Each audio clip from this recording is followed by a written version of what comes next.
एक बार की बात है, एक लड़का था। उसका नाम सबल था, जो नगर में रहता था। वह अपने जीवन से बहुत निराश था। उनकी निराशा का कारण यह था कि वह अब तक अपने जीवन में कुछ नहीं कर रहा था। उसके माता पिता उसे ताने मारते थे कि आपके सभी मित्र कुछ न कुछ कर रहे हैं, लेकिन आप अभी भी घर बैठे हैं। दोस्तों के बीच भी अक्सर उनका मजाक उड़ाया जाता था। वह कहीं जाता तो लोग उससे पूछते कि आप क्या कर रहे हैं। उसे यह बताने में भी शर्मा रही थीं। वह कुछ नहीं कर रहा था। धीरे धीरे उसने रिश्तेदारों से मिलना जुलना कम कर दिया और लोगों से मिलना भी बंद कर दिया। वह ज्यादातर समय घर पर ही रहता है। वह अकेला रोता है और भगवान को कोसता है और अपनी किस्मत को दोष देता है। अब उसे अपना जीवन बोझ लगने लगा था। कभी कभी वह सोचता कि कब वह कुछ करने के योग्य बनेगा, और फिर वह सोचता कि जिंदा रहने से अच्छा मर जाना है। एक दिन वह अपने नगर की एक गली से गुजर रहा था। तभी उसने देखा कि एक उपदेशक दुख और परेशानियों पर उपदेश दे रहा है। वह भी उसी भीड़ में सबसे पीछे बैठ गया और गुरु के प्रवचन सुनने लगा। उपदेशक कह रहा था, दुख एक शिक्षक की तरह है जो हमें जीवन की सच्चाई दिखाता है और हमें जीने का सही तरीका सिखाता है। आप चाहें तो जिंदगी जीना भी सीख सकते हैं। गुरुजी उपदेश दे रहे थे कि तुम चाहो तो कुछ भी हासिल कर सकते हो, और अगर चाहो तो एक कोने में बैठकर रो सकते हो।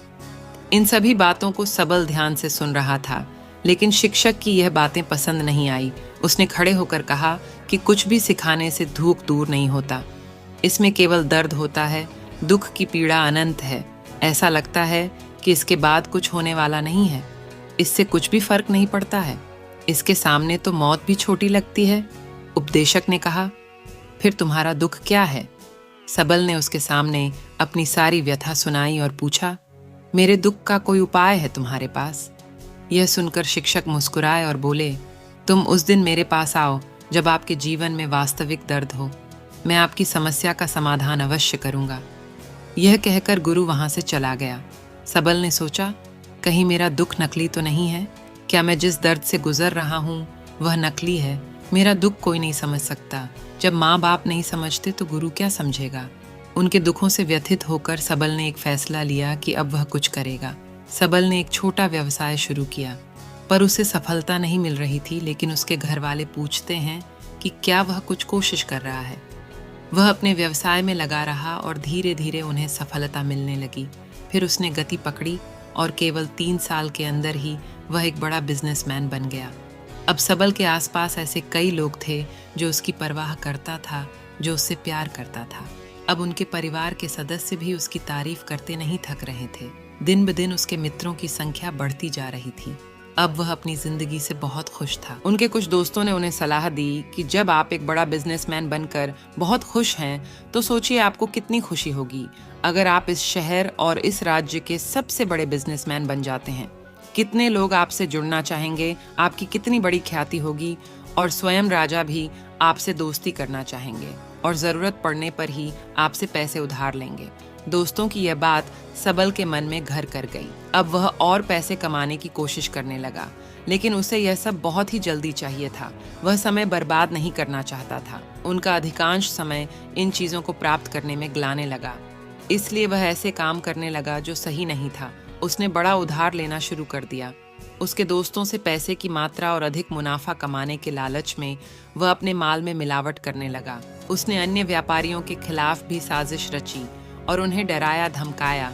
जैसा उसके दोस्त कहते थे वैसा ही करता था। वह इन तरीकों से ज्यादा पैसा कमा रहा था, पर अब उसके जीवन में पहले जैसा चैन न था।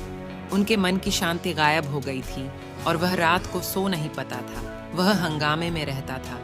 वह सब कुछ पाकर भी उन्हें किसी चीज में सुख नहीं मिल रहा था। एक दिन सबल अपनी गाड़ी में कहीं जा रहा था। तभी रास्ते में उन्हें उपदेशक का आश्रम दिखाई दिया। वह रुका और गुरु के पास जाकर बोला, संत, आपने मुझे मेरे पास आने के लिए कहा था जब मेरे जीवन में सच्चा दुख आता है। अब मैं बहुत दुखी हूँ कि मेरी नींद हराम हो गई है। मुझे कहीं भी शांति नहीं मिल रही है। इस प्रकार सबल ने अपनी सारी समस्याएं गुरु को बता दी। गुरु ने कहा, जब तुम पहली बार मुझसे मिलने आए थे तब भी तुम किसी दुख में थे। आपने उस दर्द से क्या सीखा? सबल ने कहा कि सिर्फ सोचने और चिंता करने से कुछ नहीं होता। आपकी दृष्टि को सच करने के लिए यह कार्रवाई करता है, और सिर्फ काम करने से कुछ नहीं होता, परिणाम भी मिलना चाहिए। जब आपको लगता है कि आपका लक्ष्य हासिल नहीं होने वाला, तब राह में चाहे कितनी भी मुश्किलें आ जाएं, मन कितना भी निराश क्यों न हो, कितना भी लगता हो कि अब कुछ नहीं होने वाला है, तभी विश्वास करें, मैं जो भी कर रहा हूँ उसमें अवश्य सफल होऊंगा।